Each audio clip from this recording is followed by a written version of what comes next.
Huntington Beach is in the heart of Southern California. It's popular for its wide sandy beaches and scenic pier. There are tons of fun things to do on and near the beach, and life here revolves around this laid-back beach culture. Huntington Beach is known as Surf City, USA, and it's home to the largest surfboard in the world. We headed to Toes on the Nose in the Hyatt Regency complex, just across the street from the beach, to get geared up. My friend Latifah is a beginner and signed up for a lesson, while I grabbed a board. My surf buddy Bobby joined us as instructor Johnny Brewer led us to the beach across a pedestrian-friendly bridge. If you are new to swimming in the ocean, you can relax knowing the beaches here are closely guarded during the day by a professional and experienced lifeguard staff.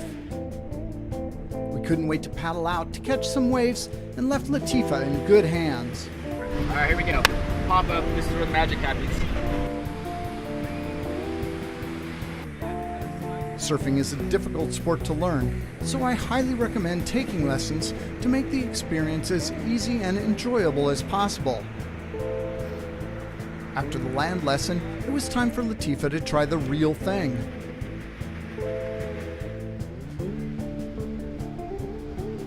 Getting pushed over a breaking wave is much better than taking it in the face. I've surfed many perfect days in Huntington Beach, but today was not one of those days. The surf was choppy and backing off, as well as breaking big inshore, and there was a strong current. Still, the worst day on the beach is better than the best day of work, and Bobby and I enjoyed catching a few waves. Coaching and hard work paid off for Latifah as well, if only briefly. I did mention surfing was hard, right? We all had a great time surfing, and this left us starving. After a quick beach shower, we headed to Pacific City that features panoramic ocean views and great restaurants where you can come as you are, even if you're just done surfing. Huntington Beach has a wide variety of excellent restaurants, many featuring fresh-caught seafood. This includes our lunch choice and a new favorite, Bear Flag Fish Company, that features craft beers for which Southern California is known, and top-shelf alcohol as well. Their giant burritos hit the spot, and we enjoyed them with this awesome view. We still had a little room for some delicious cupcakes from the shop next door. We took some time to shop and enjoy the views before heading to our next stop, the Huntington Beach International Surfing Museum. This is a small but well-loved museum popular with surfers and non-surfers alike. It has a regularly changing display that focused on the sister sport of skateboarding during our visit. Priceless surfboards and other memorabilia are on display as part of their permanent collection. The museum survives on donations and volunteers like Leanne Mahoney, who agreed to get on her soapbox to tell me more. Leanne, we're here at the Huntington Beach International Surfing Museum. Aloha. Thank you. Tell me a little bit about it. Well, we've been here for 30 years. Wow, that long. I like to call us the Tiny But Mighty Museum. Uh-huh. Because we are tiny and we are mighty, and we have the community that really comes in here to rally. We do a lot of fundraising, and it's just a big community effort here in Huntington Beach, while also hosting all of the international and regional tourists that come through Huntington Beach. What's the oldest surfboard you have? Oh gosh, well, it would have to be the Duke Kamanamoko. Yeah, that's going to be an old one. And is that from like the teens? Yes. We're too young for this. I know, right? That's yes, like 1800s. Oh, wow. Yes. Wow. What's the biggest surfboard that you have? Well, it's the one outside hanging in the parking lot. I knew that. We got into the Guinness Book of World Records for that in 2015 for having 66 people surf on that board. And that wasn't 12 seconds with that's nobody amazing. falling off.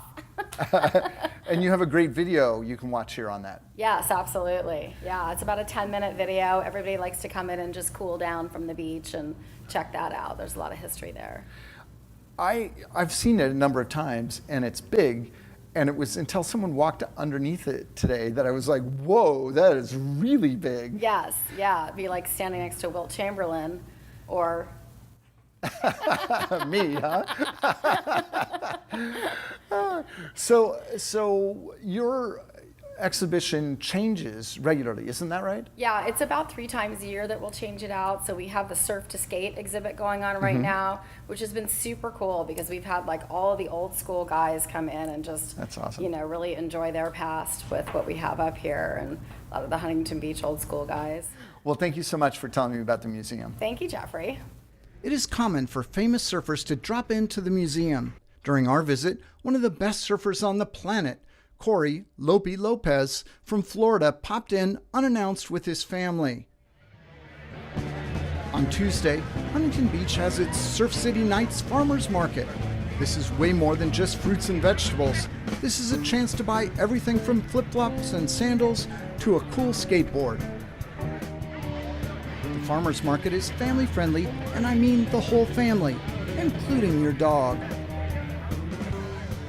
You can try your hand at climbing a wall or send your kids to climb while you take pictures.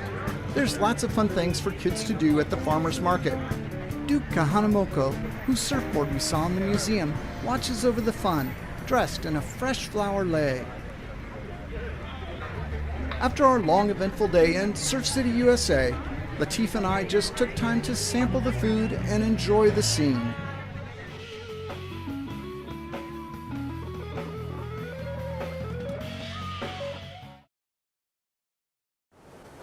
Hello, my name's Jeffrey Lehmann. This week we're in Huntington Beach, California, Surf City, USA. And I hope you'll stay with us as we discover travel's best secrets here on Weekend Explore. Thanks for joining us this week in Huntington Beach, California, Surf City, USA. And I hope you'll join me next time as we discover travel's best secrets here on Weekend Explore.